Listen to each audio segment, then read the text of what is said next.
President El-Sisi, thank you very much for this wonderful hospitality and for this spectacular organization. COP27, President Shukri, Your Majesties, Excellencies, dear friends. In just days, our planet's population will cross a new threshold. The 8 billionth member of our human family will be born. This milestone puts into perspective what this climate conference is all about. How will we answer when baby 8 billion is old enough to ask, what did you do for our world and for our planet when you had the chance? Excellencies, this UN climate conference is a reminder that the answer is in our hands. And the clock is ticking. We are in the fight of our lives, and we are losing. Greenhouse gas emissions keep growing. Global temperatures keep rising. And our planet is fast approaching tipping points that will make climate chaos irreversible. We are on a highway to climate hell, with our foot still on the accelerator. The war in Ukraine, other conflicts have caused so much bloodshed and violence and had dramatic impacts all over the world. But we cannot accept that our attention is not focused on climate change.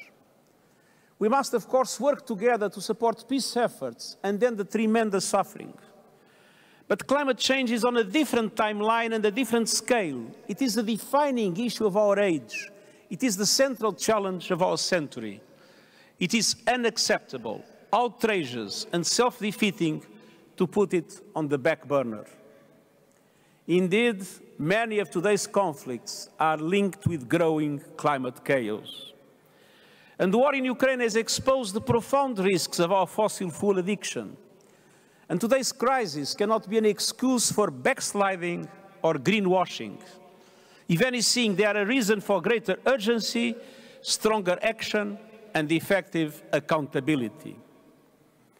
Excellencies, human activity is the cause of the climate problem, so human action must be the solution. Action to re-establish ambition, and action to rebuild trust, especially between North and South. The science is clear. Any hope of limiting temperature rise to 1.5 degrees means achieving global net zero emissions by 2050. But that 1.5 degree goal is on life support, and the machines are rattling. We are getting dangerously close to the point of no return. And to avoid that dire fate, all G20 countries must accelerate their transition now in this decade. Developed countries must take the lead, but emerging economies are also critical to bending the global emissions curve. Last year in Glasgow, I called for coalitions of support for high-emitting emerging economies to accelerate the transition from coal towards renewables. We are making progress with the Just Energy Transition partnerships, but much more is needed. And that is why at the beginning of COP27, I'm calling for a historic pact between developed and developing economies, and especially developed and emerging economies, a climate solidarity pact. A pact in which all countries make an extra effort to reduce emissions this decade in line with the 1.5 degree goal. A pact in which wealthier countries and international financial institutions provide financial and technical assistance to help emerging economies speed their own renewable energy transition. A pact to end dependence on fossil fuels and the building of new coal plants, phasing out coal in OECD countries by 2030 and everywhere else by 2040. A pact that will provide universal, affordable, sustainable energy for all. a pact in which developed and emerging economies unite around a common strategy and combine capacities and resources for the benefit of humankind. The two largest economies, the United States and China, have a particular responsibility to join efforts to make this pact a reality. And this is our only hope of meeting our climate goals. Humanity has a choice: cooperate or perish. It is either a climate solidarity pact or a collective suicide pact. Excellences, nous avons aussi désespérément besoin du We also need progress in adaptation in order to reinforce our resilience to climate change now and in the future. Today, around 3.5 billion people are living in highly vulnerable countries, vulnerable to climate change. In Glasgow, in developed countries promised to double their contributions between now and 2025. We need a roadmap for implementation also.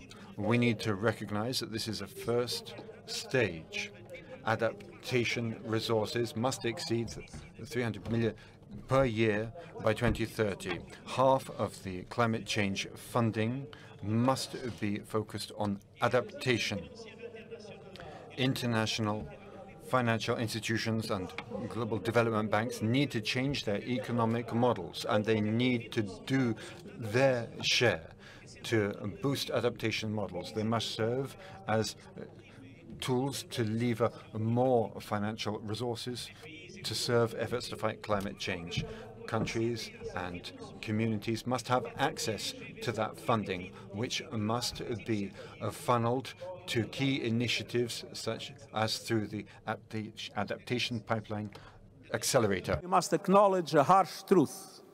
There is no adapting to a growing number of catastrophic events causing enormous suffering around the world.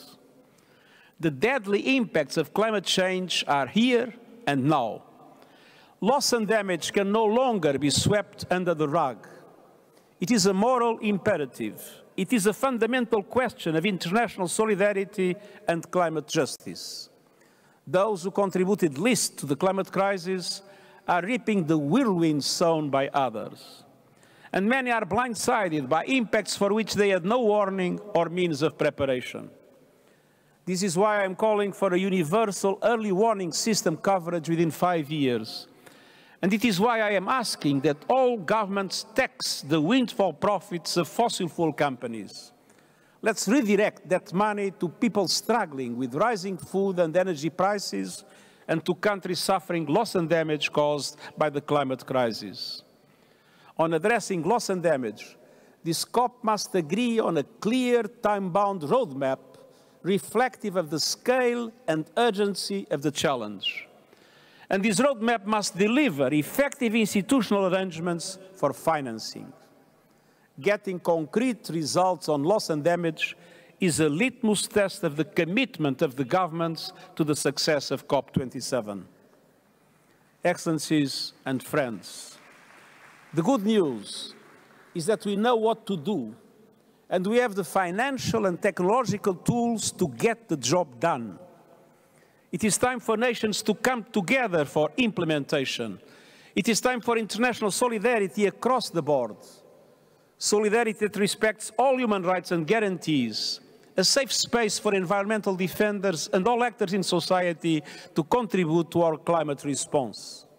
Let's not forget that the war on nature is itself a massive violation of human rights. We need all hands on deck for faster, bolder climate action. A window of opportunity remains open, but only a narrow shaft of light remains. The global climate fight will be won or lost in this crucial decade on our watch. And one thing is certain: those that give up are sure to lose. So let's fight together and let's win for the 8 billion members of our human family and for generations to come. Thank you.